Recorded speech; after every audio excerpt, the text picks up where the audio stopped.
Tu sais que tu dois créer du contenu pour développer ton business en ligne, mais malheureusement, tu remets ça à plus tard tous les jours. En gros, tu procrastines. Dans cette vidéo, je vais te partager 5 étapes simples pour arrêter de procrastiner et enfin te remettre sur les rails de la création. Alors, pourquoi est-ce qu'on procrastine? Pourquoi est-ce qu'on remet au lendemain quand on crée le contenu? Généralement, on est solopreneur, on a des tas de choses à faire, on est soit coach, soit formateur, et c'est vrai que quand on a fini un petit peu comme ça d'accompagner les clients et qu'on se dit « faut encore que je crée un article de blog, faut que je tourne une vidéo », là, on se met déjà une certaine pression, on n'a pas vraiment envie de créer tout ça, parce que généralement, en plus, on ne sait pas pourquoi on doit publier ou quoi faire. Donc ça, déjà, c'est véritablement un problème. La deuxième chose aussi, c'est que on ne sait pas par où commencer. On se dit, je sais que je dois créer du contenu, mais pourquoi faire? Donc on n'a pas véritablement d'objectif derrière. Et ça, le manque d'objectif, ça fait que beaucoup de personnes, malheureusement, remettent au lendemain. Et puis il y a un autre critère aussi, c'est qu'on a peur que son contenu ne soit pas assez bon ou que les personnes ne le lisent pas. Je crois que ça, c'est un petit peu notre bête noire à tous. C'est un peu le truc du « ouais, mais je vais publier du contenu, mais il n'y a personne qui le lit, j'ai 3 pelés intondus ». Bref, c'est vraiment le truc qui peut véritablement faire reporter au lendemain.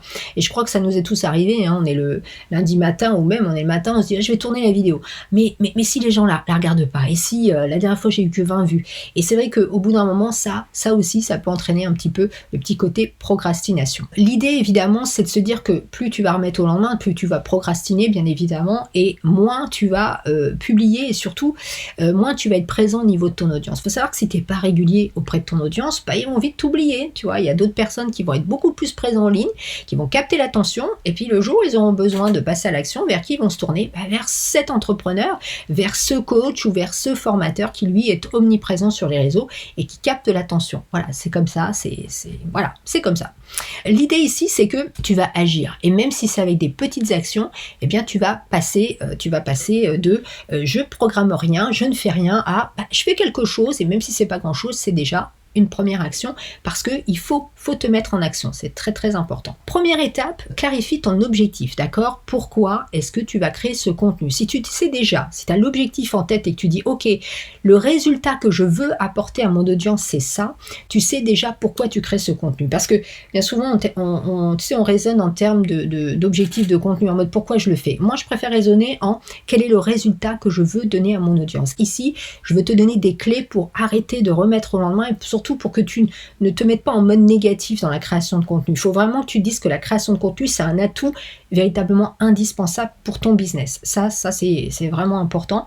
Donc l'idée, c'est quoi? Quel est le résultat? Est-ce que tu veux donner une astuce pour que ton audience ait plus confiance en elle? Est-ce que tu veux donner une solution pour que ton audience atteigne son objectif de, je sais pas moi, alors je prends une thématique de confiance en soi, mais par exemple de sortir de sa zone de confort. Bref, tu vois, si tu as l'objectif avec le résultat en tête que tu veux pour ta liste, c'est génial. Si tu veux par exemple que tes abonnés téléchargent ton cadeau qui peut mener à une offre, c'est pareil, c'est un objectif. Donc véritablement, garde bien cet objectif en tête. La deuxième chose, c'est de simplifier ta recherche d'idées, parce que bien souvent, c'est pareil, on se dit mais j'ai pas d'idée, je sais pas quoi faire. L'idée ici, c'est que tu vas tout simplement prendre des idées qui sont issues des problématiques de ton audience. Ton audience a forcément des problèmes, des frustrations.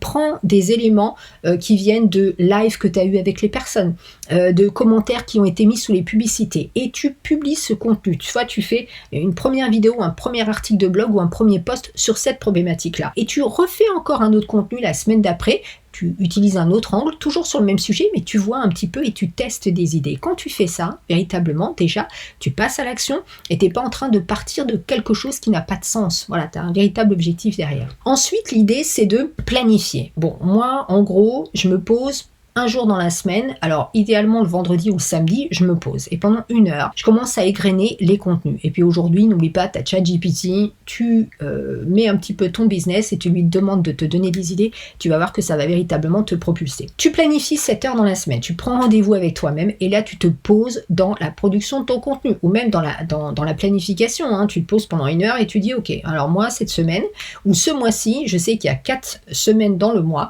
je planifie 4 contenus clés qui vont pouvoir véritablement attirer l'attention de mon audience sur mes offres, sur mon business et surtout sur les solutions que je peux leur apporter. Parce que c'est pareil, le but c'est pas toujours de parler de toi, c'est surtout de parler de ton audience. Quelle est véritablement la solution que tu peux apporter à ton audience? Ensuite, utilise la technique du content batching. En gros, c'est l'idée que tu as 4 idées de contenu et tu le tournes en une fois. Par exemple, moi ici, mes vidéos, j'ai eu 4 idées de contenu pour le mois et j'ai tourné toutes mes vidéos d'affilée. Donc j'ai pris, là pour le coup, j'ai pris un lundi après-midi et pendant 2 heures, je n'ai fait que tourner mes vidéos. Mais au moins, elles sont tournées pour tout le mois et j'ai plus besoin de les tourner. Et véritablement, c'est ce qu'il faut que tu fasses. Donc si par exemple, tu fais pas de vidéos mais que tu veux par exemple créer des posts pour les réseaux sociaux, eh bien tu vas créer ces 4 posts à l'avance, ok?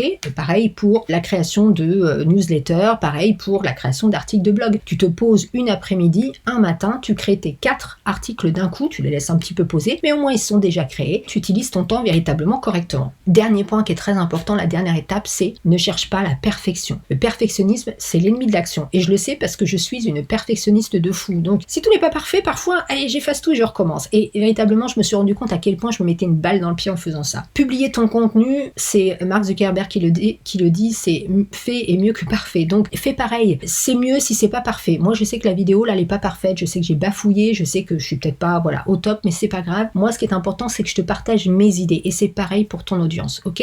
Donc ne cherche pas la perfection, publie et c'est tout. Partage ton message, ok?